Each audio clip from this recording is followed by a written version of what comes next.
So the Fantastic Four of hip hop media has gotten together and had a meeting. Actually, it was about what, 5 or 6 of them in there. But DJ Vlad, Akademiks, aka Akadidi, Trap Lord Ross, I don't even know who he is. The other brother there, I don't even know his name.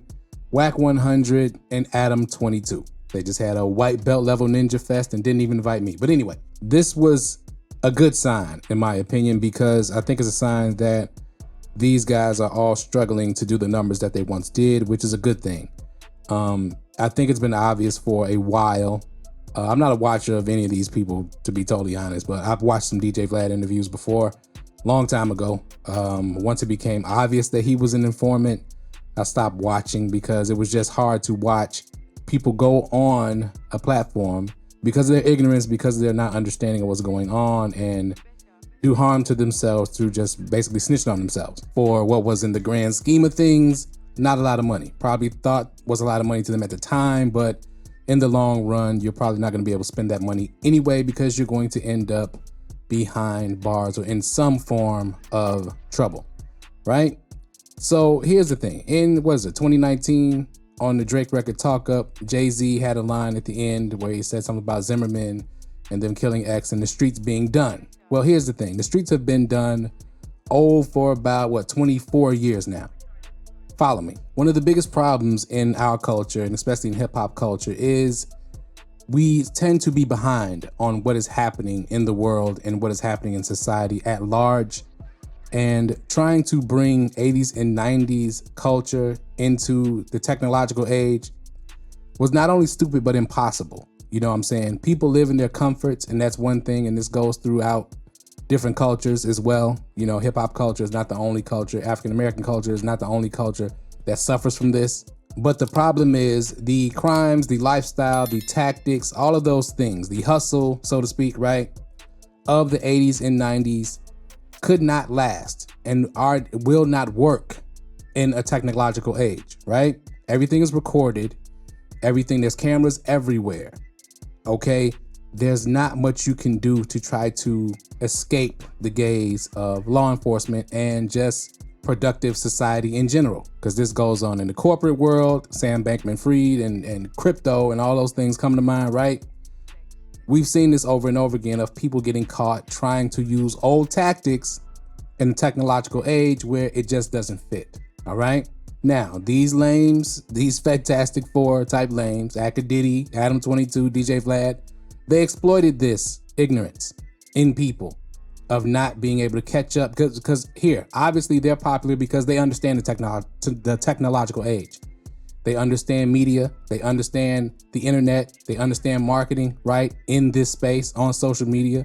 This is why they're successful. And this is why people ran to them for those small checks instead of really just building their own platforms and making all the money off of their so-called names and street stories and things like that, which could have been done.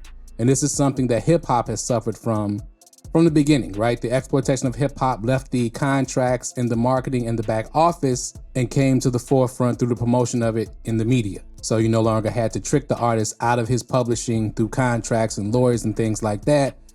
You just promote crash out lifestyle to him. He will crash out, go to jail, and you'll get all the stuff anyway. Now, that is the game that these lames, these nerds, Akadidi, Adam 22, DJ Vlad, built their whole platform off of. And whose fault is it really? Really, it's the fault of the people who watch, right? There's gonna be crash outs in every society. Some people choose prison and choose jail. That's just how that goes. They don't know any better due to their environment, or they just make bad decisions. That's gonna happen. The problem is the popularity of it, the promotion of it by people who know nothing really about it. None of these people come from the environments in which they exploit it.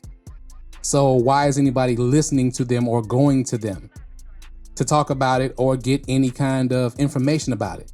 They don't even understand it. But I believe the reason that people will go to them as though they're experts or just to get the information from them is because the lifestyle that has been represented and that has been carried on from the 80s and 90s and the drug era, the real drug era, is being cosplayed by the current generations.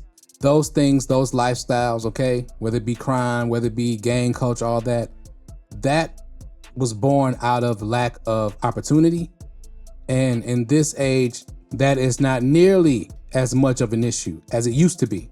It's still an issue, right? And because a lot of our people are starting from behind, you know, you got some catching up to do.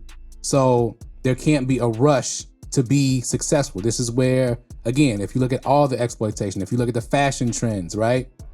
Ridiculous price clothing, ridiculous price vehicles, all these things that hip hop culture tends to cling to comes from being in a rush to want to appear to be successful because you are behind. Instead, you have to accept the fact that you're behind and do the work that it takes to catch up. That is what needs to be put in the promotion of the music more. This is why Kendrick Lamar is, to me, the perfect artist to lead in this time, because he expresses that journey of self-realization, self-correction, and discipline to overcome the situations that we are born into, right? A lot of this comes from artists just simply not getting the money that they should get from their popularity, from the music that they create, from the art that they create, right? And not knowing how to get it when the information of how to get it is there. Yes, it takes work. Yes, it takes nerdy stuff. Yes, it takes sitting in front of a computer and understanding certain things, right? Like the algorithm, understanding whitelisting, understanding digital publishing, understanding syncs. There's a lot to go over. Yes, there's a lot. And they don't teach you any of it in school unless you go to college, university, and then they don't teach you all of it there either. But these geeks, okay, the Trap Lord Ross geek, that's a geek right there. I don't know. I know a geek when I see one. Okay, I don't know nothing about him, but I can look. And I'm sorry, you never judge a book by its cover, but I'm judging this one. Akademiks is a lame.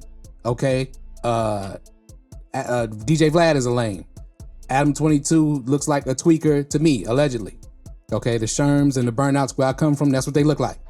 So for these people to be, or to have any kind of power or say-so or influence in hip hop, it's just hip hop has been in a bad direction, period, point blank. It is not elevating as it should. You know what I'm saying? In the early 2000s, the popularity elevated, skyrocketed, I would say. And then it has just since kind of really flattened out and just been the victim of much more exploitation. The art form has taken a back seat to the exploitation, whereas it's more about just representing the exploitation, right? And the criminal behavior and the I don't care about myself mindset, drug use, all of that, instead of the expression of not only what you have experienced through life, but also the expression of your talents and abilities, right? The focus of your talents and abilities and the focus of where you want to go in life and where you want your community to go in life, right? That's where it started. And that's where it should always stay.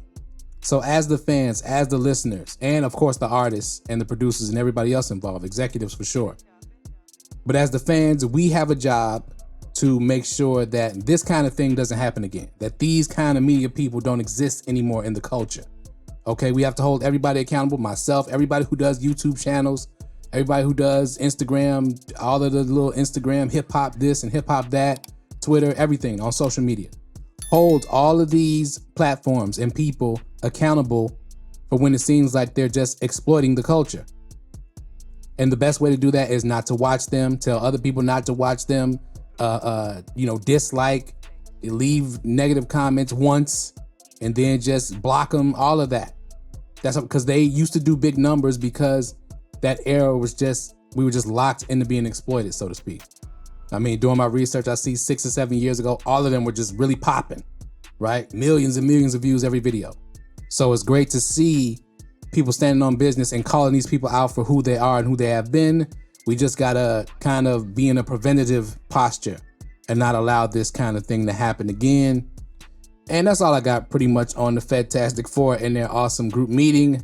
It's good to see them to have to come together because I think they know that it's coming to an end. They probably discussed ways to regroup and somehow keep their position, but I just don't think it's gonna happen. I think what happened last year with Kendrick winning the battle and all the fallout from that really changed the fans' minds, and especially the casual fan kind of started to gain a real understanding of what hip hop music and culture should be about.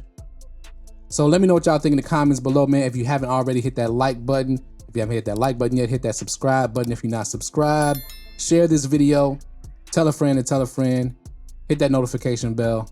Thank y'all for watching as always, and we out.